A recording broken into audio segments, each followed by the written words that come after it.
Let's come back to the principle here between the p-type and n-type, uh, um, the p-type and n-type junction.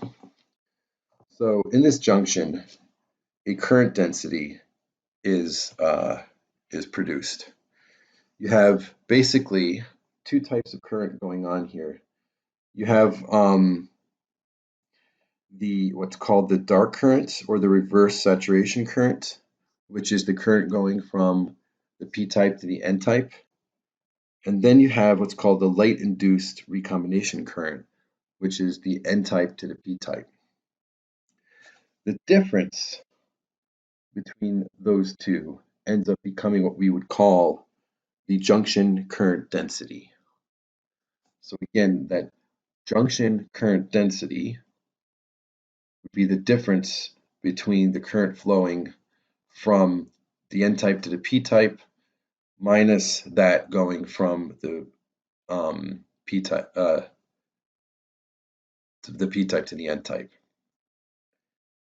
So that can be basically if you look here, this equation, I took it from your book just to kind of save some time in terms of writing down equations. This light-induced recombination current can be expressed as a function of the charge of an electron, Boltzmann's constant, temperature, and voltage. So if we were to go ahead and substitute this into the following equation, we can get this equation in terms of the dark current. So we end up with the following.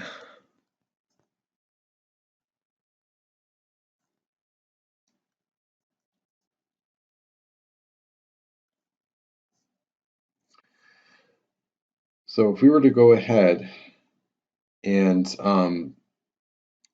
basically after some algebraic manipulation, we can get an equation that represents basically the load, what I would call the load current density. So the load current density would be the density that ends up doing the current that ends up doing electrical work. So again, here you have the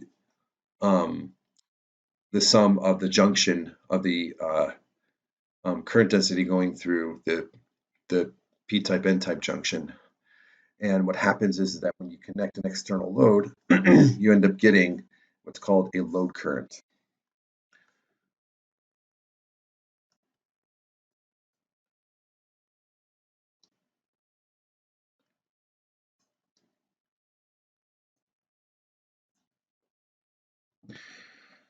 All right, so moving on. If the cell itself, meaning the load, is short-circuited, that means that the basically the current density would have to equal what we would call the solar cell current output density, right? So this J sub S would be the solar cell current, what's called the solar cell current output density. And that means that the voltage is zero.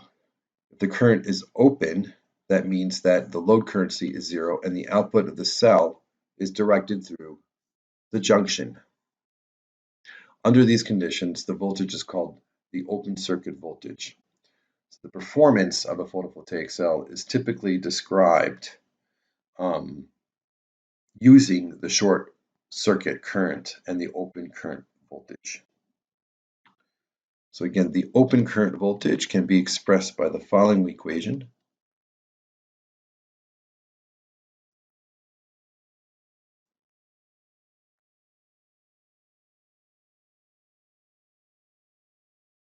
And the load current can be expressed by the following equation here.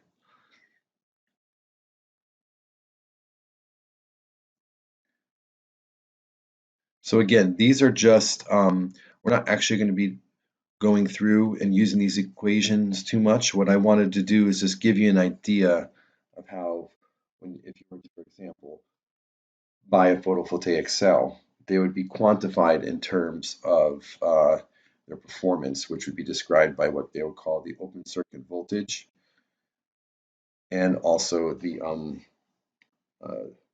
the load current. So you would have here the open circuit voltage was basically what is the voltage without any um, without any current. As you draw current, the actual voltage you get decreases.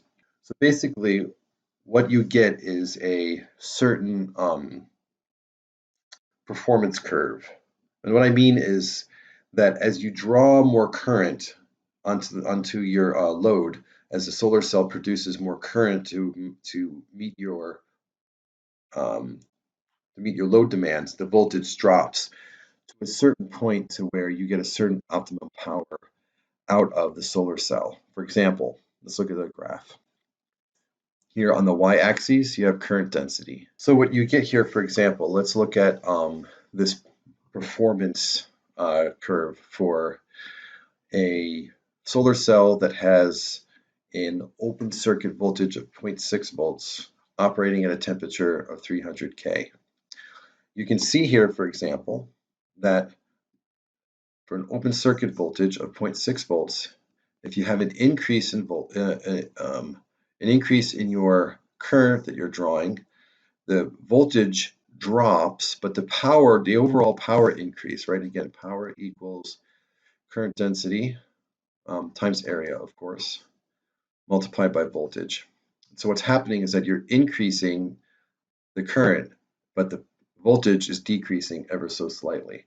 But you get an overall big increase in power until you hit a certain point to where the current you're drawing is causing the voltage to drop even more, causing now the power to decrease. And that will continue until the voltage hits zero. So the power itself, in this example, is normalized with the maximum power load, which occurs at a voltage, in this case, of a half a volt. So, not surprisingly, the higher the solar irradiation, the higher the power output of a photovoltaic cell. So, as shown in the figure, the effect of irradiation on the performance of a solar cell is significant. As the solar radiation increases, the open circuit voltage increases slightly, but the load current is almost directly proportional to the solar radiation. So the maximum power to the load is almost directly proportional to the solar irradiation incident on the cell. So basically, the more intense the sun, the more significant the power that you can get, the more current you can draw. The higher the current, the higher the power.